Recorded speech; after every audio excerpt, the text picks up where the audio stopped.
Students, आज हम लोग का क्वांट का 10th क्लास है। जो हम रिवाइज का ले रहे हैं उसका 10th क्लास है। इसे तो हम लोग कई महीनों से क्वांट का क्लास कर रहे हैं। इस क्लास में पिछले जो 10th के क्विज का दिए थे उसमें 100% सोनू का आया है और मोनू पहले एक क्वेश्चन में हमको लगता है रूट निकालने या कुछ मल्टीप्लिकेशन करने में थोड़ा सा गलती कर दिया होगा। फिर उसे जब रिवाइज किया तो उसे 100% आया। काफ़ी स्टूडेंट्स एक गलती किया है और वो HCF वाला गणित में गलती हुई है।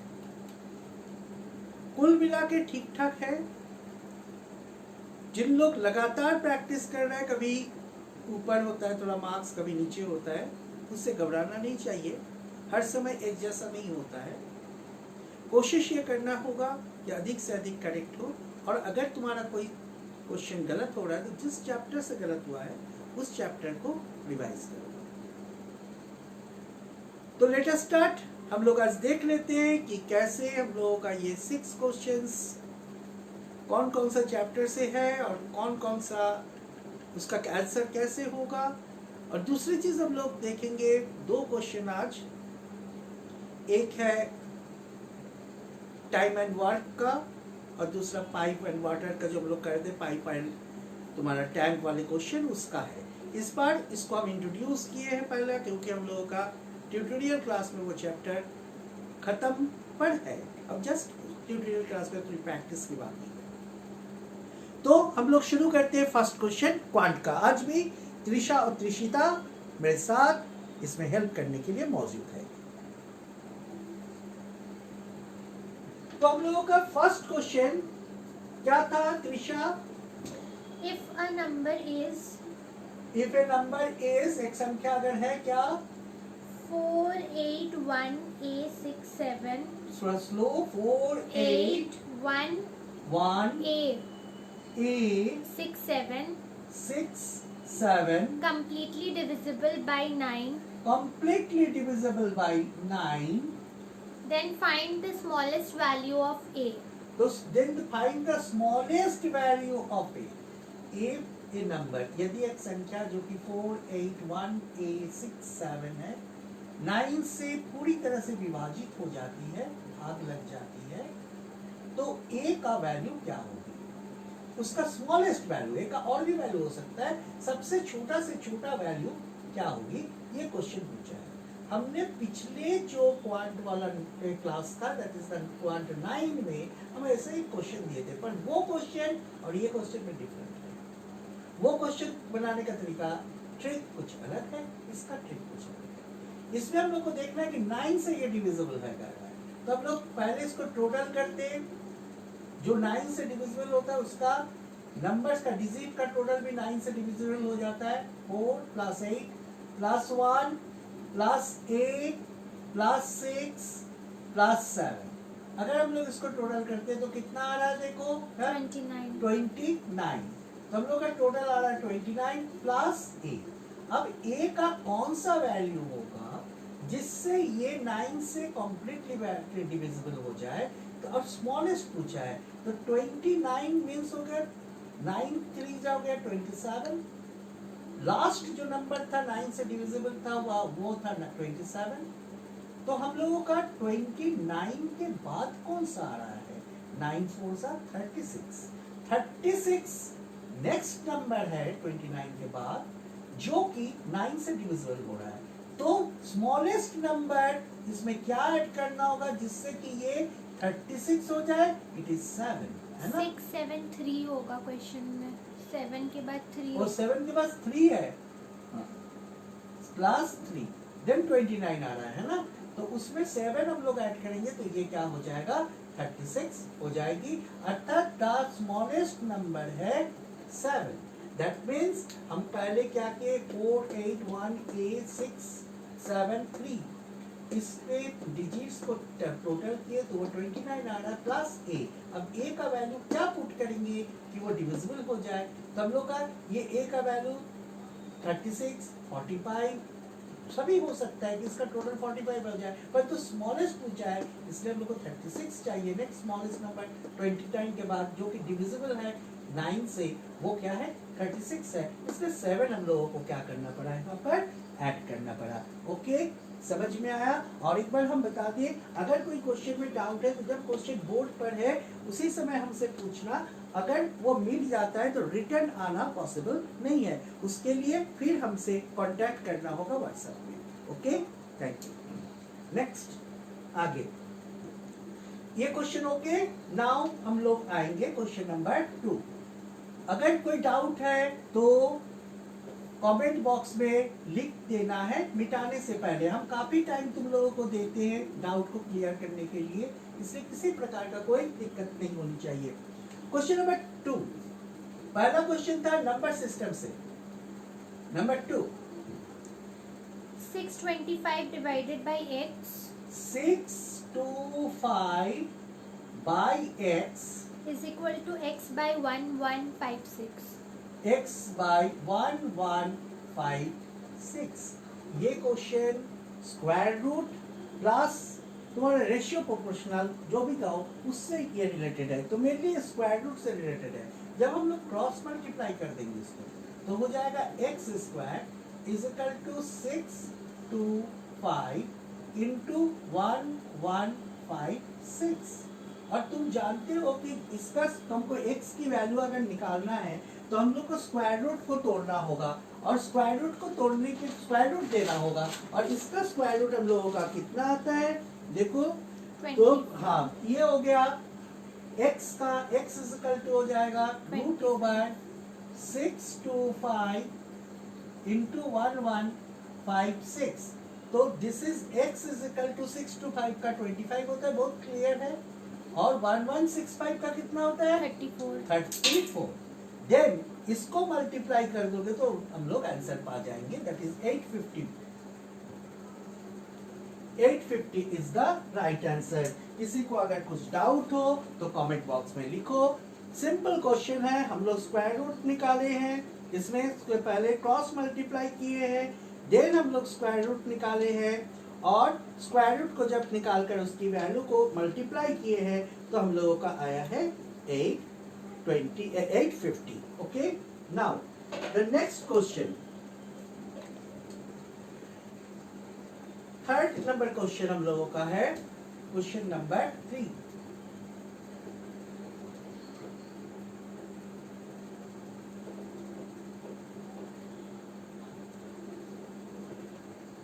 क्वेश्चन नंबर 3, हाँ क्वेश्चन नंबर 3 बोलो। If the price of good is increased by 25%, If the price of the good is increased by 25%, अगर कोई कमोडिटी का प्राइस इंक्रीज किया 25% से, and then decreased by 30%, then decrease by 30%, ऐसा ही question हम लोग पिछले क्लास में भी किए थे। what is the net effect? Net effect इस बार पूछा है, यानी इस बार हम लोगों को बतलाना होगा। देखो ABCD करके इसका ऑप्शन भी दे दिया है, तो इसका इस बार बतलाना होगा कि किस प्रकार से कितना परसेंट उसमें इंक्रीज या डिक्रीज हुआ है, नेट इफेक्ट कितना परसेंट इंक्रीज या डिक्रीज हुआ है। ये ऑप्शन दिया हुआ है इस क्वेश्चन के आंसर में।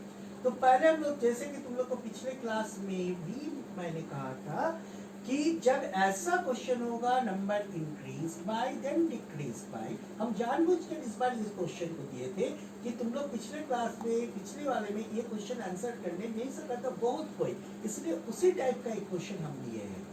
अब इसमें क्या ले लेना होगा 100, नंबर को हम पहले 100 ले लेंगे। अब उसमें 25% परसेंट, अगर 100 का 25% निकालोगे तो 25 ही आएगा। तो नंबर बन गया क्या 125, ठीक है। 100 उसमें तुम्हारा है जिसमें हम लोग 25% इंक्रीज किए, तो नंबर हो गया हम लोगों का 125। अब हम लोगों को क्या करना होगा, इसमें 30% रिड्यूस करना होगा। ये नंबर पर 30% रिड्यूस, दैट मीन्स 125 में से रिड्यूस कर रहे हैं 125 ऑफ 30% ऑफ 125, 30% इस 125 से रिड्यूस हो गया है। तो देखो 0 एंड 0 कैंसिल, या इसको हम लोग डायरेक्ट भी कैंसिल कर सकते हैं। देखो ये हो गया हम लोगों का 4 और ये हो गया 5, ठीक है। ये फिर 2 and this is 15, then it is equal to 125 minus 75 by 2, okay. 75 by 2 is equal to 37.5, 37.5। अगर हम लोग 125 को 37.5 से माइनस करते हैं, अब तो माइनस करते तो निकलता है 87.5, है ना, 87.5। दैट मीन्स वो नंबर अब कितना हो गया है, 87.5। देखो स्टूडेंट्स, पहले वो नंबर था 100, 25% इंक्रीज किया तो वो बना 125। This is the initial number.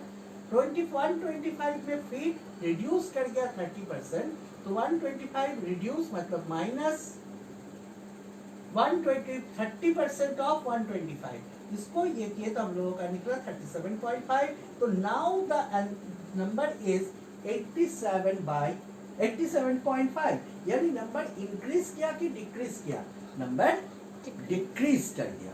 यहाँ नंबर क्या हो गया है, डिक्रीज कर गया है। तो हम लोगों का ये डिक्रीज से संबंधित रिजल्ट आएगा।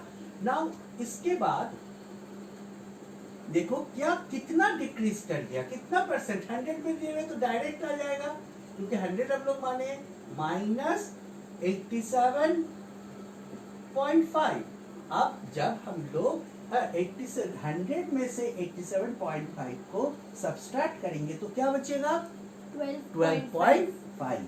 तो 12.5 इसमें आ रहा है, क्योंकि एज दिस क्वेश्चन में हम लोग सबसे पहले 100 लेके बनाना शुरू किए हैं, so it is already in percentage. ऐसे तो परसेंटेज में निकालोगे तो इतना ही आएगा, लेकिन हम लोग का जब कंपटीशन के लिए या एंट्रेंस टेस्ट के लिए हम लोग तैयारी करते हैं तो इन सब छोटे छोटे चीज को हम लोग नहीं उतना ये करते कि इतना लंबा चौड़ा नहीं बनाते, तुरंत हम लोग आंसर को निकालने की कोशिश करते हैं, ठीक है। अब ऑप्शन कौन सा हो रहा है, देखो ए नंबर पर क्या ऑप्शन है, 12.5% इंक्रीज, पर इंक्रीज बोला है बट इट इज डिक्रीज, इसलिए नहीं होगा। बी नंबर पर 12.5% डिक्रीज, यही आंसर हो जाएगा, क्योंकि 12.5% यहाँ पर क्या हो गया है, डिक्रीज किया है, ठीक है। किसी को भी अगर इस क्वेश्चन में कोई डाउट है तो कमेंट बॉक्स में तुम लिख सकते हो। हम प्रोसेस तुम्हारा दूसरा हो सकता है, दूसरे प्रोसेस से भी तुम बना सकते हो, पर ख्याल रखना एक क्वेश्चन में लगभग 2 मिनट से ज्यादा तुम्हारा टाइम नहीं लगना चाहिए, ओके। सबको हमको लगता है कि क्लियर है ना। कोई कमेंट बॉक्स में कुछ नहीं आया है। नाउ अभी हम लोग आगे क्वेश्चन नंबर कितना आएगा, 4। क्वेश्चन नंबर 4 देखते हैं। क्वेश्चन नंबर 4, क्या क्वेश्चन है क्वेश्चन नंबर 4 में, the cost price of 12 book, cost price of 12 book, 12 books हाँ, is equal to selling price of 16 books. ये देखो हम इस टाइप का क्वेश्चन प्रैक्टिस में नहीं दिए थे अब तक, इसलिए ये क्वेश्चन भी इम्पोर्टेंट है, बहुत इम्पोर्टेंट है। इसको तुम अगर कोई दूसरे तरीके से बनाए हो और लंबा तरीके से बनाए हो तो वो प्रोसेस पे कभी मत बनाओ। अभी जो हम प्रोसेस बता रहे हैं, ये मेरा जो ट्यूटोरियल क्लास में पहले बता चुके हैं, उस प्रोसेस को ही अपनाओ तो जल्दी आंसर बनेगा। ये कई तरह से ये गणित बनता है, लेकिन बाकी तरीके में बहुत लंबा हो जाता है। तो 12 बुक्स का कॉस्ट प्राइस 16 बुक्स का सेलिंग प्राइस के बराबर है। अब क्या करो, कॉस्ट प्राइस और सेलिंग प्राइस का रेशियो निकालो।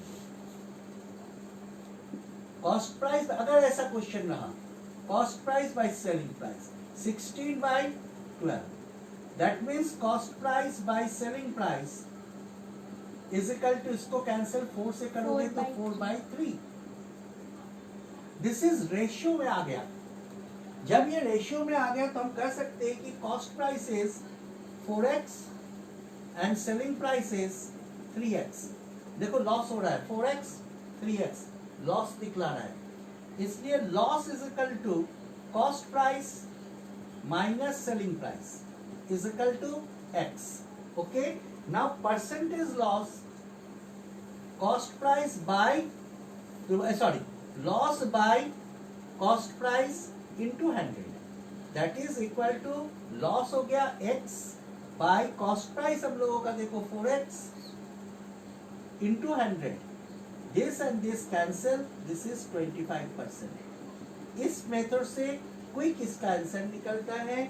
और अगर तुम्हारे पास कोई ऐसा ट्रिक है जिससे और क्विक तरीके से बनता है तो उसको तुम अप्लाई कर सकते हो, परंतु इससे लंबा टाइम वाला कोई अगर मेथड से तुम इसको बनाए भी हो और करेक्ट भी बनाए हो तो भी तुम इस प्रोसेस से इसको क्या करोगे, बना लोगे। ओके, तो देखो ये क्वेश्चन को अगर किसी को कोई डाउट या पूछना है तो कमेंट बॉक्स में लिख सकते हो, लेकिन कमेंट बॉक्स में कुछ आया नहीं है, इसलिए हम लोग आगे के क्वेश्चन को देखते हैं। नेक्स्ट क्वेश्चन को हम लोग इसमें करेंगे, दैट इज क्वेश्चन नंबर 5। ये देखो, ये था हम लोगों का प्रॉफिट एंड लॉस का। हम हर एक चैप्टर्स का क्वेश्चंस दिए जिससे कि तुम्हारा एक पूरा रिवाइज हो जाए। 6 पोर्शन का हम क्वेश्चन दे रहे हैं, प्लस 2 पोर्शन क्लास में दे रहे हैं। अगर किसी वीक में हम 6 पोर्शन का नहीं दिया, रिपीट किए फर्स्ट क्वेश्चन और सेकंड क्वेश्चन, तो वीक में, पूरे वीक में हम लोग जितना पोर्शन का क्वेश्चन आ रहा है उसको कवर कर दे रहे हैं तुमको हम कवर कर रहे हैं। क्वेश्चन नंबर 5, क्वेश्चन नंबर 5 बोलो। An amount given in SI at 5% per annum R is equal to 5% per annum for 1 year for 1 year is 500. तो सिंपल इंटरेस्ट बोल रहा है कितना, that is small i is equal to कितना हो रहा है 500। अमाउंट अब लोगों को मालूम नहीं है, कोई अमाउंट दिया गया है, कोई अमाउंट तुम्हारा लोन दिया गया है, हमने दिया है या कहीं हम बैंक में डिपॉजिट किए हैं और उसका 5% rate of interest per annum है, 1 साल के लिए जमा किए और बैंक या जज को हम पास दिए, वो सिंपल इंटरेस्ट हमको दिया 500 rupees. Now What is compound interest at CI पूछा है, the सेम रेट मतलब 5% for 2 years? For 2 years। Time थोड़ा सा चेंज हो गया 2 years। तो पहले हम लोगों का अमाउंट निकलता है, दैट इज पहले हम लोग का एसआई को यूज करना होगा। एसआई का फॉर्मूला से हम लोग को प्रिंसिपल निकाल लेना होगा। तो P इज इक्वल टू होता है एसआई के फॉर्मूला से SI into 100 divided by rate into time, this and this cancel 100, तो प्रिंसिपल अमाउंट निकला 10000। ये इतना हम लोगों का प्रिंसिपल अमाउंट निकला। सिंपल इंटरेस्ट दिया हुआ है, रेट दिया हुआ है, टाइम दिया हुआ है, प्रिंसिपल नहीं है। प्रिंसिपल इसमें भी यूज होगा, उस प्रिंसिपल को हम लोग निकाल ले रहे हैं सिंपल इंटरेस्ट के फॉर्मूला से। Simple interest into 100 by rate into time, उससे निकला प्रिंसिपल इज इक्वल टू ₹10,000, ये निकला। ओके, नाउ हम लोग कंपाउंड इंटरेस्ट एक बार में फॉर्मूला भी यूज कर सकते हो, पर हम इस तरह से जल्दी हमको लगता है कि हो जाता है, इसलिए हम इससे कर रहे हैं। दैट इज 1 + 5/100 टाइम है 2 है, ठीक है, इज इक्वल टू 1 0 मेरा कम हो गया 10000। ये क्लियरली 21/20 का पावर 2, 21 का होल स्क्वायर 40, 21 का होल स्क्वायर 441 डिवाइडेड बाय 20 का होल स्क्वायर 400, ठीक है। Now 20 directly cancel and this is 25 is equal to 25 into 441। अगर तुम 25 को 441 से डिवाइड कर मल्टीप्लाई करोगे तो हमको जितना याद है ये आ जाएगा कितना 111025। ये मल्टीप्लिकेशन के बाद आएगा 11025। अब हम लोग प्रिंसिपल से इसको सब्सट्रैक्ट करेंगे तो CI निकल जाएगा, CI is equal to 11025 minus 10000 is equal to 1025। ये this is the answer. 1025 is the compound interest. पहले सिंपल इंटरेस्ट से हम लोगों ने प्रिंसिपल निकाल लिया, सिंपल इंटरेस्ट का इंफॉर्मेशन से, फिर उस इंफॉर्मेशन को यूज किए कंपाउंड इंटरेस्ट निकालने के लिए। पहले अमाउंट निकाल लिए, तुम डायरेक्ट भी फॉर्मूला यूज कर सकते हो, माइनस 10,000 कर करके डायरेक्ट भी लिख सकते हो, पर हमको लगता है कि उसको कैलकुलेट करना ही पड़ता है, तो लास्ट में एक बार खाली 10,000 माइनस कर दिए। माइनस कर दिए तो हम लोगों का आ गया 1025। इस क्वेश्चन में भी हमको लगता है किसी को डाउट नहीं होगा, और ये कंपाउंड इंटरेस्ट से हम इस क्वेश्चन को सिलेक्ट किए थे। नाउ आगे हम लोग क्वेश्चन नंबर 6 पर आते हैं। क्वेश्चन नंबर 6 है, क्या क्वेश्चन है? रिड्यूस। अच्छा एक मिनट, इसको मिटा लेते हैं। आराम से हम लोग बनाते हैं, परंतु जब तुम बनाओगे तो उसको कोशिश करोगे, इसको 15 मिनट्स में जब तुमको हम क्वेश्चन देते हैं तो 15 मिनट में इसको सॉल्व कर लेने के लिए। अच्छा क्वेश्चन नंबर कितना है? 6। Reduce 391 by 667। 391 बाय 667। 667। मुझे आश्चर्य है कि इस गणित में सबसे ज्यादा गलती हुआ है। अगर गलती हुआ है, सबसे ज्यादा स्टूडेंट लोग का इस गणित में गलती हुआ है। रिड्यूस करने के लिए पहले ही देखो, अगर तुम याद है तो हम तुम्हारा फर्स्ट क्लास या सेकंड क्लास में ऐसा क्वेश्चन हम दिए थे, और उस क्वेश्चन में हम क्या बोले थे कि इसका HCF निकाल लेना है। रिड्यूस करने के लिए HCF निकाल लेना है, और तुम्हारा 391 ऐसे इसको ऐसा नंबर ही देता है, काटने की कोशिश करोगे तो तुम नहीं सकोगे काटने, इसलिए इसको क्या करोगे? 391,667। ठीक है, 391,667। अब इसको तुम क्या करो? डिवाइड करो तो ये देखो 2 टाइम्स में 700 आना ही है, क्योंकि 18 आ रहा है और यार 6 and 1 7, तो 1 टाइम ही जाएगा, दैट इज 391। ये हो गया 6, और ये हो जाएगा 9 10 11 12 13 14 15 16 7, ये 3 2। अब फिर हम HCF निकाल रहे हैं, तो हो गया 391, ये 1 टाइम से जाएगा क्लियरली 276, तो ये हो गया 5 2 1, और यहाँ भी 1 115, तो 115 को भी डिवाइड करना है, से डिवाइड करना है 176, ऐसे आप निकाल रहे हैं 276। अगर हम लोग इसको मल्टीप्लाई करेंगे तो 2 टाइम्स में जा रहा है, देखो हमको लग रहा है ये हो गया 30 and 2, दैट इज बचा 6, हाँ, एंड यहाँ पर हो गया 4, ठीक, 46 115। अब इसको जब हम लोग 46 से 115 को हम लोग डिवाइड कर रहे हैं, तब कितना आ रहा है?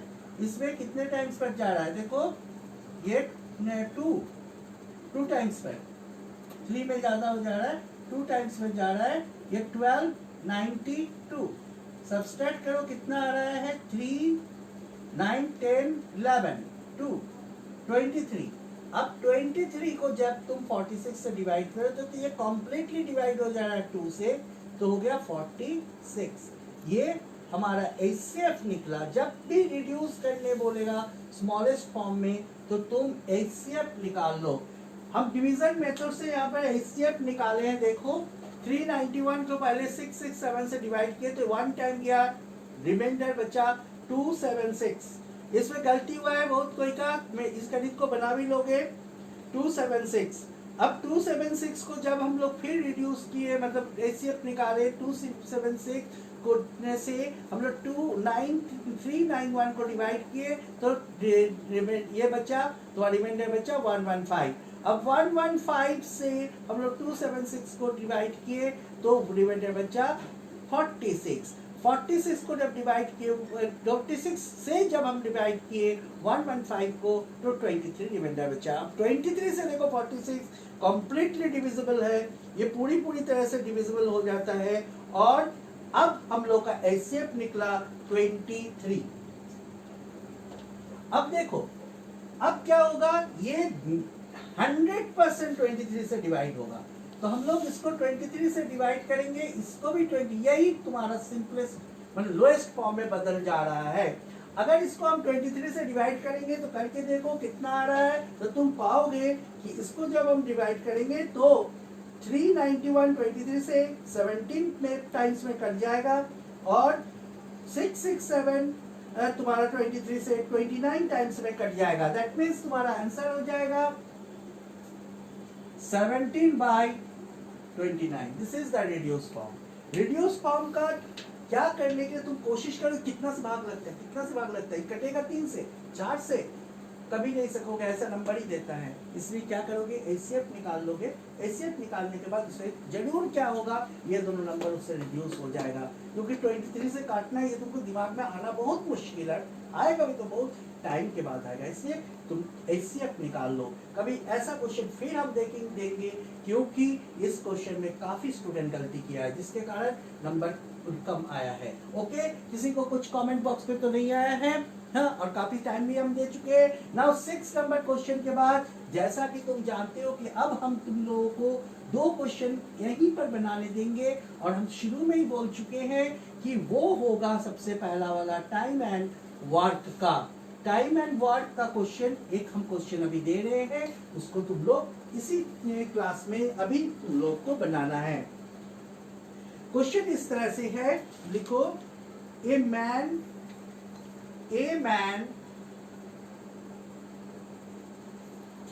comma a woman and a boy। हम जानबूझ के इसको कैपिटल लिख रहे हैं, ए बॉय स्मॉल हैंड है, ये स्मॉल है। A boy can do a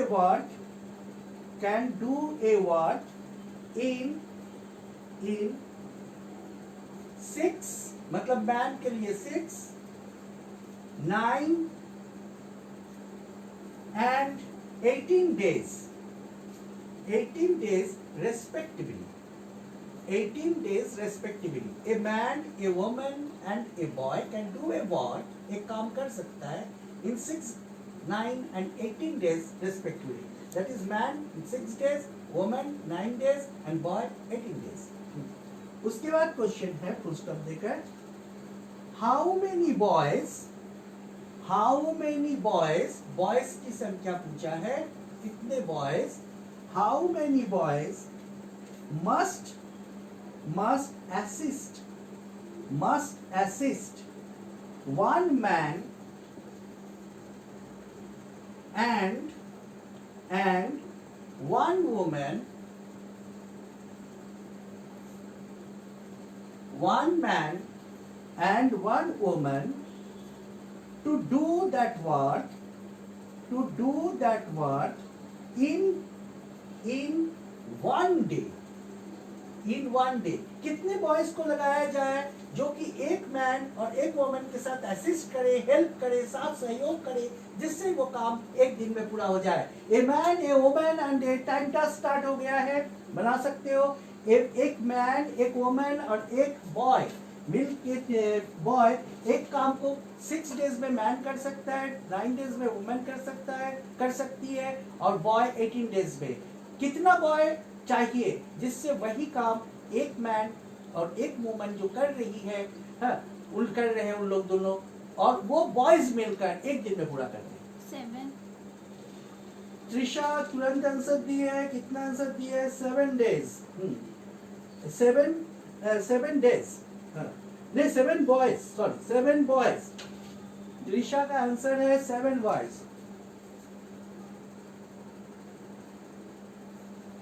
7 boys.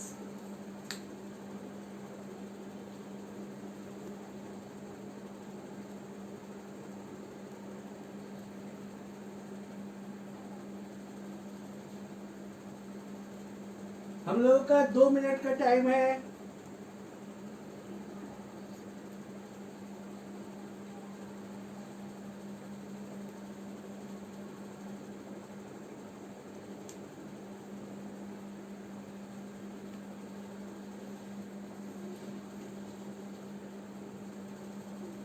दो मिनट का टाइम है, एक ही आंसर अभी तक आया है।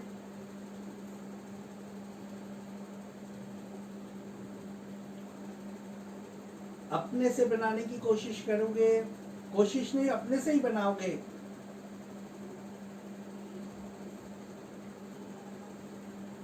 सोनू 7. सोनू ऑल्सो 7, त्रिशा 7, सोनू 7। अभी और हाफ मिनट बाकी है, हाफ मिनट बाकी है।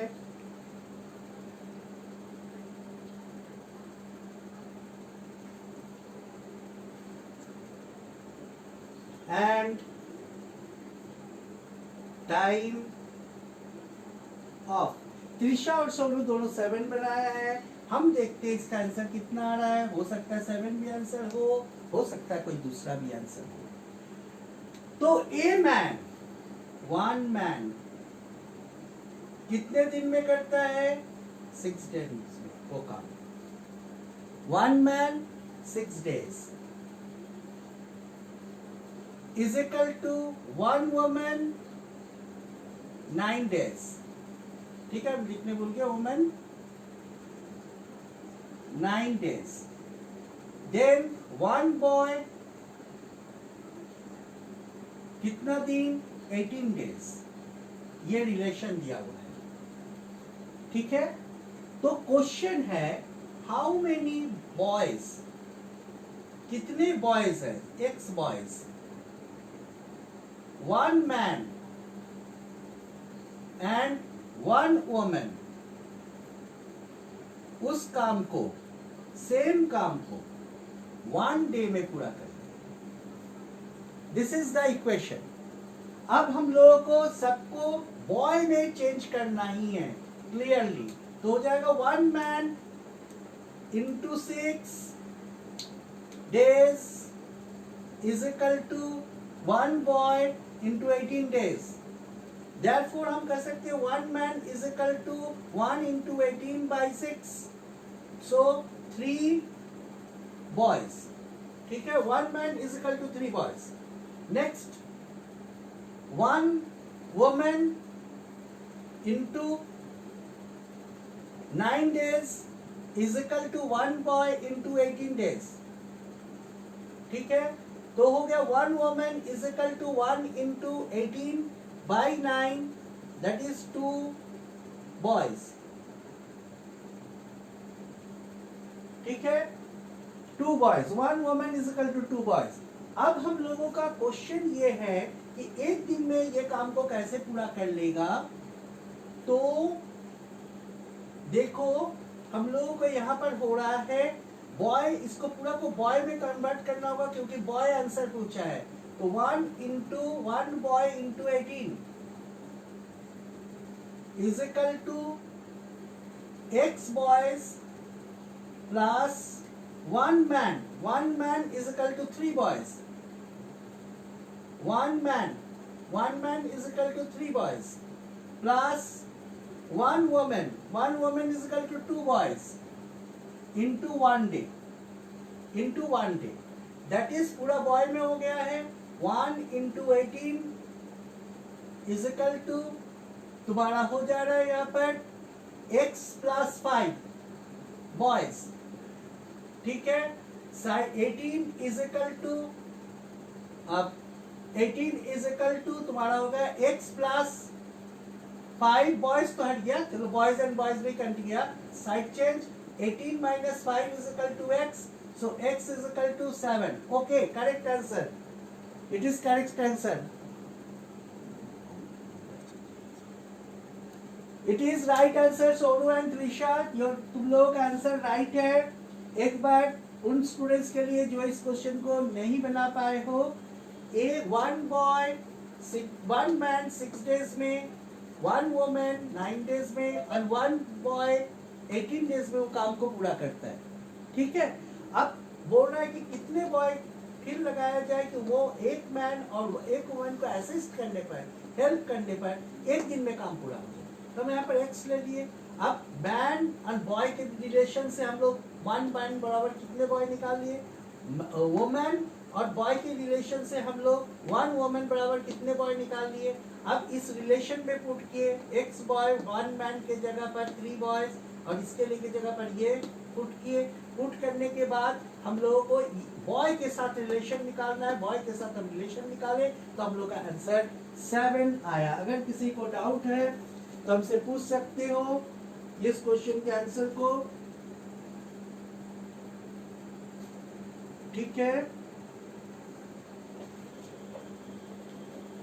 और ठीक आ रहा है 18 माइनस 5 इसका तो हाँ 7 कैसे आया, हम वही सोचते हैं 13 आंसर, रॉन्ग आंसर, रॉन्ग है, इट इज 13। हम गलती से लोग 7 आया तो 7 बोल दिए। 18 माइनस पर कमेंट बॉक्स में कोई रिजल्ट ही नहीं आया था, क्या बना रहे हो तुम लोग, माइनस गलती है पर कमेंट बॉक्स में एक भी कोई कमेंट नहीं आया, क्या देख रहे हो। 18 माइनस 5 इज इक्वल टू कितना हो रहा है 3 ना, that is 13। Monu Kumar sir एक बार क्वेश्चन रिपीट कीजिए। हाँ, क्वेश्चन क्या है एक बार हम रिपीट कर दे रहे मोनू, देख लो, देखो क्या है। A man, a woman and a boy can do a work in 6, 9 and 18 days respectively, यानी सबका अलग अलग काम का दे दिया हुआ है। How many boys must assist 1 man and 1 woman to do that work in 1 day। तो वही है, एक मैन 6 डे में करता है, वो एक वुमन 9 डेज में, एक बॉय 18 डेज। इस रिलेशन से हम लोग तीनों बॉय के साथ रिलेशन निकाल लिए। एक्स बॉयज कितने बॉयज, मैं एक वुमन और एक मैन को असिस्ट करेगा कि एक दिन में पूरा हो जाए, तो हम लोग इस रिलेशन को पुट करके आंसर निकाल लिए। ओके, ठीक है, दैट इज द 13 आंसर। हम गलती से उसको 7 कर दिए, हम फिर उसका आंसर देख के, परंतु ये 18 minus 5 is equal to 13 is the right answer. Okay, now अगर हम इस तरह से कोई गलती हो रहा है तो कमेंट बॉक्स में लिखो, तब समझेंगे। तुम लोग से देख के आंख बंद करके उतारो मत, उससे क्या फायदा है। ओके, इस क्वेश्चन में नाउ अगला question, and that is the 8th number question, today's 8th number question, जो कि पाइप एंड सिस्टम से है। क्वेश्चन लिखो,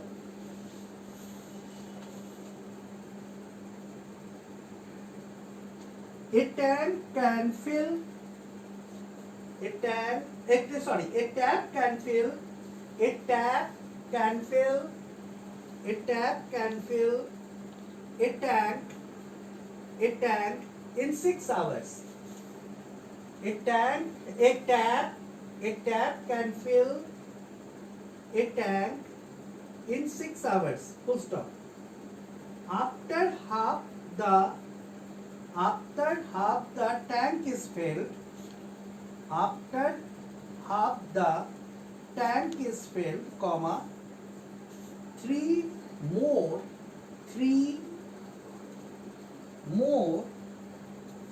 similar taps are opened। 3 more similar taps are opened। अभी तक क्या हुआ, एक टैप 6 आवर में एक टैप को पूरा कर सकता है। वो टैप उस टैप को हाफ एन आवर, उस टैप को आधा, जब तक टैंक आधा भरा, आधा भरने तक खोला गया, उस टैप को आधा भरने तक, टैंक आधा भरने तक खोला गया। उसके बाद 3 और उसी के जैसा टैप खोल दिया गया, उसी के जैसा टैप खोल दिया गया। ठीक है, क्वेश्चन है उसके बाद, what is the total time taken to fill the tank? What is the total time taken to fill the tank? उस टैंक को पूरा भरने के लिए कुल कितने समय लगेगा, टोटल कितना समय लगेगा। चलो 2 मिनट्स का टाइम हम लोग देख रहे हैं, हम घड़ी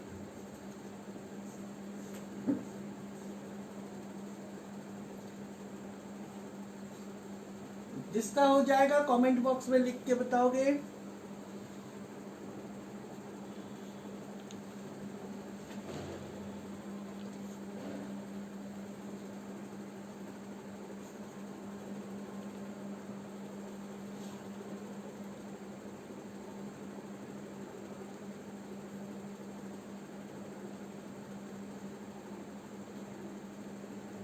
Monu 3 hours 45 minutes. Monu 3 hours 45 minutes। Sonu 45 minutes. Monu 3 hours 45 minutes। Sonu 45 minutes. Sonu 45 minutes।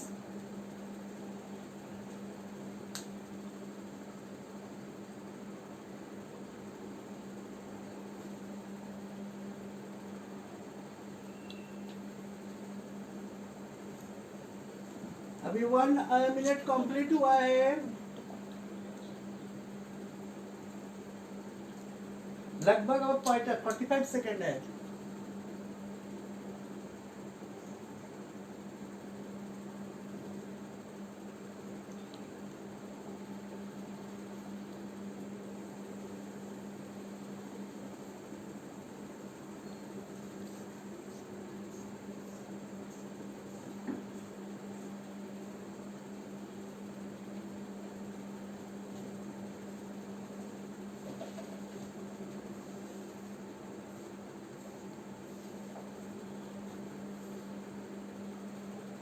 और कोई answer?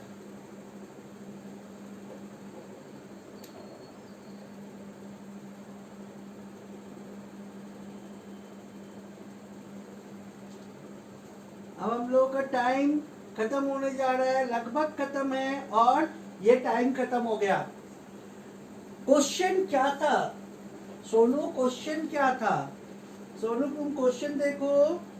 What is the total time to taken to fill the tank? तुम शायद टोटल टाइम नहीं बताए हो, क्योंकि हाफ फिल होने में 3 घंटा ऐसा ही लग रहा है। इसलिए हमको लग रहा है अगर 45 मिनट्स राइट आंसर है, मतलब लास्ट वाला पोर्शन, तो 3 hours 45 मिनट्स करेक्ट आंसर होनी चाहिए। सोनू तुम्हारा खाली तुम लास्ट वाला पोर्शन का आंसर बताए हो, टोटल टाइम नहीं बताए हो। देख लेते हैं आंसर करेक्ट है या नहीं। तो देखो फर्स्ट स्टेप आधा बढ़ने तक रखा था। अगर 1 वर्क करने में, पूरा बढ़ने में 6 आवर लग रहा है, तो आधा बढ़ने में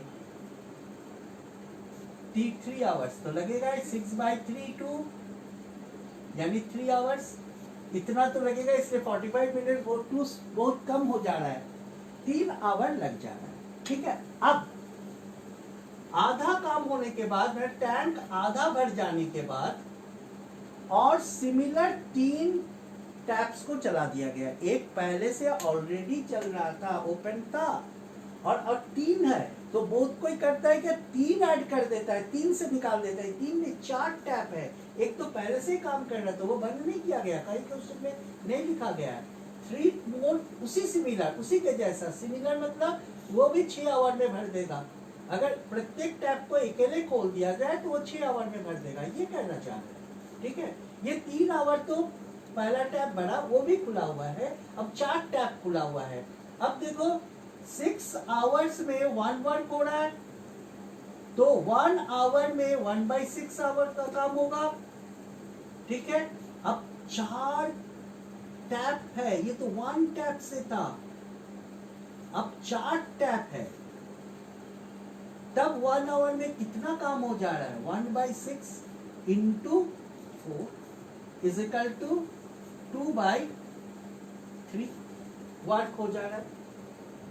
ठीक है, अब देखो यहाँ पर ये चीज समझो, 6 आवर में 1 वर्क हो रहा था एक टैप से, और 1 आवर में तब कितना काम हो गया? 1/6, और तो 4 टैप्स में कितना काम किया? इतना। पर क्वेश्चन ये उठता है कि अभी हाफ काम बाकी है, आधा भरा था, मतलब आधा काम बाकी है, हाफ वर्क बाकी है। लेकिन 1 आवर में इतना चारों मिलकर भर रहा है, तब क्या हो गया 2/3 वर्क हो रहा है 1 आवर में, लेकिन 1 वर्क तब हो जाएगा 3/2 आवर में। सो हमको काम बाकी है half 1, 3/2 into 1/2 that is equal to 3/4 hours, that is 3 into 60/4, ठीक है, ये हो गया 15, that is 45 minutes। Correct answer है मोनू का, क्योंकि वो 3 आवर भी ऐड किया। सोनू भी हम समझ रहे हैं करेक्ट आंसर बनाए हो, लेकिन ये 3 आवर को ऐड नहीं किए हो, तो हो गया टोटल टाइम 3 आवर्स जो अकेले भरा था फर्स्ट पे, उसके बाद चारों मिलकर उसे 45 मिनट्स में भर दिया, तो आंसर हो गया 3 आवर्स 45 मिनट। ठीक है, पहले 1 वाट 6 में कर रहा था, एक टैप खुला था तो हाफ वाट आधा बढ़ा था, कितना टाइम लगा 3 घंटा, खत्म। अब हो गया 4 टैप और खोल दिया गया, तो 6 आवर में 1 वर्क होता है, तो 1 आवर में इतना काम होता है, 4 टैप्स मिलकर उसको और जल्दी काम कर देगा, 1 घंटा में इतना भर जाएगा। लेकिन इतना वर्क हम लोगों का नहीं है, हम लोग का हाफ वर्क बाकी है, तो इतना वर्क हुआ 1 घंटा में, तो 1 वर्क कितने घंटे में, तो हाफ वर्क कितने घंटे में, तो 45 मिनट्स में, यानी 4 नल उसको आधा भाग को भर दिया 45 मिनट्स में। तो टोटल कितना हुआ, पहला नल उसको पहला टैप 3 आवर्स में भरा था, सेकेंड टैप 4th टैप मिलकर 45 में भरा, तो टोटल टाइम लगा 3 आवर्स 45 मिनट। किसी को कोई इसमें कमेंट है, कोई पूछना है, क्लियर है? नाउ स्टूडेंट्स, पहले वाले क्वेश्चंस अगर तुमसे छूट गया है, अगर मान लो कि हम लोग अगस्त मंथ का क्वेश्चंस जो है उसको हम अपलोड कर दिए मेरे यूट्यूब चैनल में। यूट्यूब चैनल में अगर तुम्हारा कोई पहले वाले एपिसोड में, पहले वाले क्लासेस में कोई क्वेश्चन छूटा है तो तुमको वो अवेलेबल हो जाएगा। और मेरा चैनल का नाम है क्लासेस विद अमित सेन, इसको सब्सक्राइब कर लेना, क्लासेस विद अमित सेन को। इसमें तुमको क्वांट के ये क्वेश्चंस भी मिल जाएगा, साथ साथ में इकोनॉमिक्स में भी क्वेश्चंस तुमको उसमें काफी मिलेगा, इंडियन इकोनॉमिक्स का एंड बाकी सब का भी है, तो उसको भी तुम देख सकते हो। और क्वांट वाला क्वेश्चन अगर छूटा है तो वहां से तुम कवर कर सकते हो, जो कि अगस्त महीना में जो पढ़ाई हुई थी उसकी है। आज यहाँ तक, इसके बाद की क्लास में इससे आगे देखेंगे। Thank you very much.